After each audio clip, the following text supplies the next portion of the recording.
Want a soar? Get a mentor.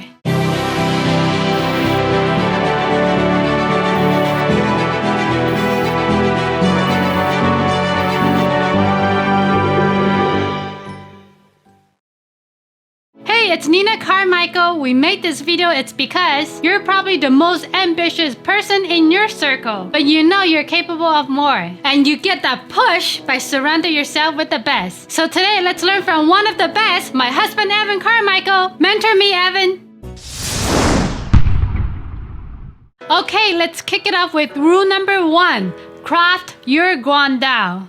George Bernard Shaw famously said, "The reasonable man adapts himself to the world. The unreasonable one persists in trying to adapt the world to himself. Therefore, all progress depends on the unreasonable man." The entrepreneurs who win are the unreasonable women and men who are trying to make a difference. You're different. You don't fit in. Stop trying to. Instead, make the world adapt to you. I want to tell you a story about Guan Yu and his guandao. Let me get my prop. So, this is a heavy statue made of bronze. Let's hope my desk doesn't collapse from this. We good? Can we see? Okay, good. This is Guan Yu. Guan Yu is a legendary Chinese general, god of war, and he was a huge man in Chinese history. He was huge by stature, giant. He was bigger than everybody else that he was fighting against. So when he was getting started in fighting, when people gave him a regular sword or staff or spear, it was so light for him. It was too easy for him because he was such a giant beast of a man. And so instead of just taking the tools that everybody else was using, he made his own weapon called the guandao. It's this crazy thing right here. It's this crazy, staff with a giant blade on the end of it. Guandao. Nobody else could lift this thing because it was so heavy. But he had it crafted for him because he could lift it, and it made him even more powerful than everybody else because he had this giant weapon that he was using in all of his fights. That's what I think entrepreneurs need to do. That's what you need to do. You are a genius. You are Michael Jordan at something. You are Guan Yu at something. The greatest fighter in China at the time, right? That's you at something. And for you to win, you need to have your own guandao. You need to craft your weapon, craft your business, craft your habits, craft your activities, craft the people around you so that you can leverage what you're naturally great at. I make videos, right? I love having my own message. I love DJing content. It's what I love doing. I can make 4 videos a day across my channels because I have a team of people who help create all of this stuff. If it was just me doing everything, I would not be making the content that I am. I built the business around me, what I'm great at, what I love doing, what I want to continue to excel and improve at. You need to find the same thing for you. You are a Guan Yu. You are a Michael Jordan. It's time to embrace that. And then create something that hasn't been created before. That's what entrepreneurs are doing. Create your guandao to let you do what you're so good at an even higher level. So I've got a 3-step process to help you believe more in your Michael Jordan, Guan Yu level talent. I hope it helps. Step number 1 is trust your bold ideas. I believe that the ideas that come to you when you're feeling bold, when you're feeling confident, are actually the best things for you. When you're in a state of feeling like you're the best, you're full of motivation for whatever reason, whatever happened, maybe it's after watching this video, you feel like things are possible and you decide something, or you can come up with an idea for something like, I should go do that. That is the best idea for you. And then your head talks you down from it. Then you wake up the next day and say, oh, I can't do that. Who am I to do that? I don't have the resources, the skills, the time, the money, the connections to do that. I can't do that. And then with each day that passes, you feel less and less and less confident that you can do that. Your head talks you down from the big ideas. Hold on to them. The ideas that you come up with when you're feeling bold are the best ones for you. You have to chase those down. So the next time you get that bold idea, when you're feeling confident, trust in it. Believe in it. Chase it down. It's your duty. It's your obligation. It's your destiny. It's your future. Let's go. Step number 2 is think big, act small. This is where a lot of entrepreneurs fall down. You've got this big dream, big goal. You want to change the world. I love it. Yes, that dream you have to have that will motivate you and the people around you to keep going, because a lot of it is really hard. Without that big dream that you're chasing down, it's hard to stay motivated every day. And at the same time, you need to act small. Just start. Just take the smallest possible step and build momentum. The thing that's missing from so many entrepreneurs, from most of you, is not lack of ideas, it's not lack of genius, it's not lack of even ability, it's lack of momentum. You're just not doing enough. And so as soon as you get an idea, do something about it. You're thinking big, awesome, acting small. So you have that bold idea, amazing. What ends up happening to so many entrepreneurs is, well, in order for that to happen, I need to get venture capital. I need to get funding. I need to get a team. There's no way I could do it by myself. And you keep making that vision bigger and bigger and bigger and bigger. And it's inspiring, it's motivating, and it's scary. And it makes you feel like you can't do it without the right resources, connections, people, team around you. So to combat that, you need to get started. You just do it. You start. You want to start a YouTube channel? Amazing. Pull out a phone and go. Today, right now, immediate action. Let's go. Think big, start small. Don't worry about the lighting and the microphone and the camera and the gear and the people and the editing. It'll come with time. The biggest thing that's missing is momentum. Think big, act small. And step number 3 is remember the Wayne Gretzky rule. The Wayne Gretzky rule is you miss 100% of the shots that you don't take. That's so many entrepreneurs. I can't tell you how many entrepreneurs have come to me and they get upset because they see somebody else getting rich off of their idea. Somebody else is getting rich. Dummies are getting rich off of your idea. They're making money. They're having an impact off of your idea. The difference is they just did something. They got started. Where you're still thinking and planning and tinkering and writing your business proposal out instead of actually going out and doing. You miss 100% of the shots that you don't take. Now, it doesn't mean you're going to score a goal every time you take a shot, but the more shots you take, the better chance you give yourself of actually getting an outcome. Also, if you want to have more confidence and motivation, check out our 254 series. It's free. The link is in the description below.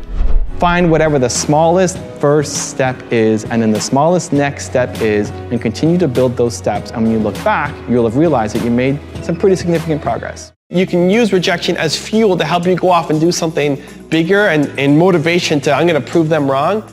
It's got to be your life's work. If you only had to write one book ever in your life, this is it, and it's got to be amazing. Rule number 2, focus. The problem isn't that you're not a genius, that you're not talented, that you don't have wisdom and abilities and resourcefulness, and that you're not Michael Jordan. That's not the problem. The problem is you're not focused. You're not doing the things that you need to do. I just came back from Video Marketing World in Dallas, and I was being asked about where to spend your time, which social media sites to spend time on. And I think this is a classic example of where entrepreneurs fail.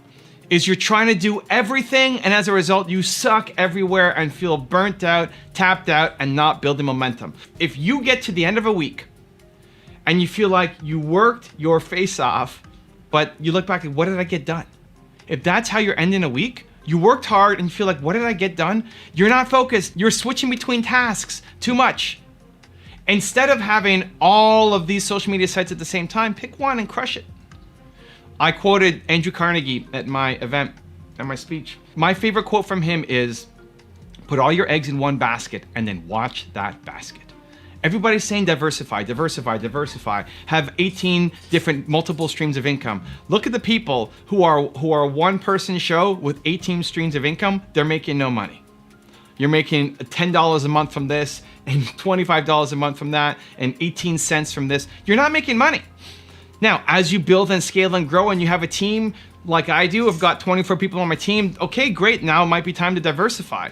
But as a solo person, you can't do everything yourself.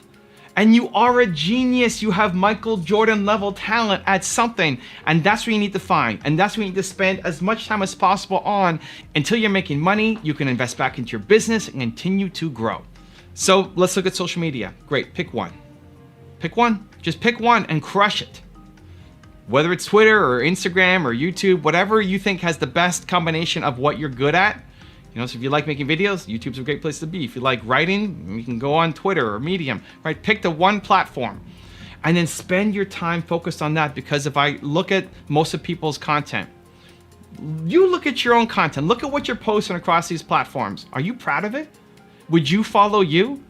Probably not for too many people. So stop wasting time posting mediocre garbage and post quality in one spot and start to win there. And then leverage it, and then build a team, and then expand. Same thing with products and services and business lines. You can't do a great job servicing your customers, investing back to research and development, coming up with new ideas. You can't. Not if you're doing 18 businesses at the same time.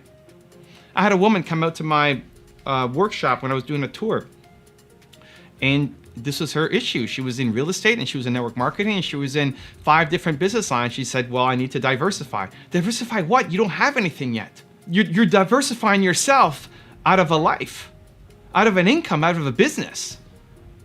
Where if you just had one super strong pillar that then won, you'll win. Now, the argument for diversification is, well, if one thing crumbles, you got something else. Great, but here's what people are missing. If YouTube crumbles, I'll take my skill set and go somewhere else. If my business crumbles, I'm still me. I'll take my skill set and move somewhere else. Look at Jake Paul and Logan Paul. They were on Vine. They crushed it on Vine. Top people on Vine. Vine closes down, right? Almost overnight, closes down. Great, they have a skill set. They come to YouTube and blow up and get millions of subscribers. If YouTube goes away, for me, my skill set is applicable to wherever people are going to watch video content next. If your business goes away, the skill set you've learned will go somewhere else. You haven't lost, you haven't forgotten how to do your thing. Diversification is only important when you don't know what you're doing. That's why it's a great investment strategy, because you can't control the company. If Google starts tanking because they have some lawsuit, you have no control over that. So yes, you need to diversify, right? If the US economy tanks, you should have a diversified portfolio because you can't control that. But when you can control it, when it's your business, I'm in the line of Andrew Carnegie, who was the richest human on the planet when he was alive. And he said, put all your eggs in one basket and then watch that basket. And rule number 3, the last one before our very special bonus clip, is become a shark. You haven't become a shark yet because you haven't decided that your mission is important enough. Now, being a shark doesn't mean that you have to become aggressive, violent, and angry. It means that you're pushing to be the best in your industry, a true leader, someone who makes a difference. And it starts with your mission. Raise the level of how important your mission feels to you and your entire life changes. So I look at my mission as an example. I want to solve the world's biggest problem. It's never going to happen. I'm trying to solve the biggest problem I think in the world, which is that lack of belief in yourself. The untapped potential. That's what I wake up every day trying to do. And the more that I put myself in a position of this thing matters, like what I do really, really, really matters. The more I can put myself in that mind frame, the bigger my thinking becomes, the bolder I get as a human and as an entrepreneur. And I look at the path that I've taken over the past X number of years. I look at being able to collaborate with someone like Eric Thomas when he gave a shout out in his video. That would have been something I wouldn't have thought of when I first started on YouTube. I look at the relationships I built with people like Tony Robbins and Gary Vaynerchuk and Grant Cardone and the people that we profile. Tony Robbins, I took the people on my team to go see him at Unleash the Power Within. I brought 5, I think, of my people down, and we're sitting up in the cheap seats. And then a year later, he invited me as his personal guest to sit right down in the front row. Chairman invited seating. And I'm going back. I leave tomorrow. I don't know when this video goes up, but I leave tomorrow for Dallas to do it again. It's wild, right? Like, it doesn't feel like that stuff is possible. It comes from shifting the value of your mission.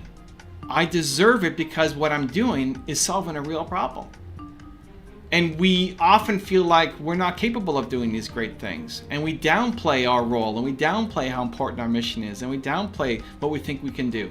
That's what needs to shift. That's what needs to change.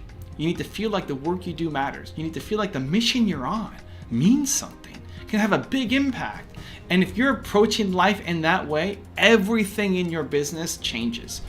And now I got a very special bonus clip from Evan on how to kick yourself forward. But before that, it's time for the question of the day. I want to know, where do you need to be more focused? Let me know in the comment below. And if you made it this far on the video and you're still watching, and you promise to take action after watching this video, Believe Nation, we don't just watch video, we do stuff. If that's you, please leave a hashtag Believe in the comment below, because we want to celebrate you. Comparing yourself to other people can be a fantastic thing. A fantastic thing. But there's only one way to make it work. You have to kick yourself forward, not down. You kick yourself forward, not down. Most people, here's what they do. Most people, you see somebody who's had success, you see somebody with the Ferrari or the car, or somebody who you're jealous of, or you're insecure about yourself when you're around them. You see them and you think you suck. You look at them and say, I suck. Why am I not further ahead? Why is Dan, who's not even 40 years old yet, have all of the success, and here I am and I'm not doing it yet? Right? You kick yourself down. That's how most people do it. And in public, you might tell your friends how that person's a scumbag. He stole, he's ripping people off, he's a jerk. But when you go home, you just tell yourself, man, why am I not further ahead? Why am I here? Why am I stuck? Why am I not getting more momentum? You've been kicked, but you've been kicked down. Where what you want to do is kick yourself forward. You want to kick yourself forward. If you see Dan driving his Ferrari, or you see somebody that you look up to and respect, use it as a kick forward to say, this is what's possible. This is what's possible. And if he can do it, if she can do it, then I can do it too. My hero is young Les Brown. I love him from a speaker, just my favorite speaker of all time. I look at that and I say, I can get better. Not that I suck, it's that this is what's possible. I need to get better, I need to improve, I need to practice, I need to keep going, because that's what's possible.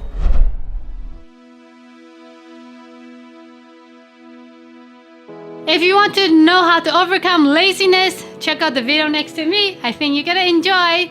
I'll see you there. Believe. People aren't lazy. They just don't have dreams that inspire them. They default to thinking, I'm a lazy person. I don't have ambitions. I don't know what I want to do in life. I'm just a loser.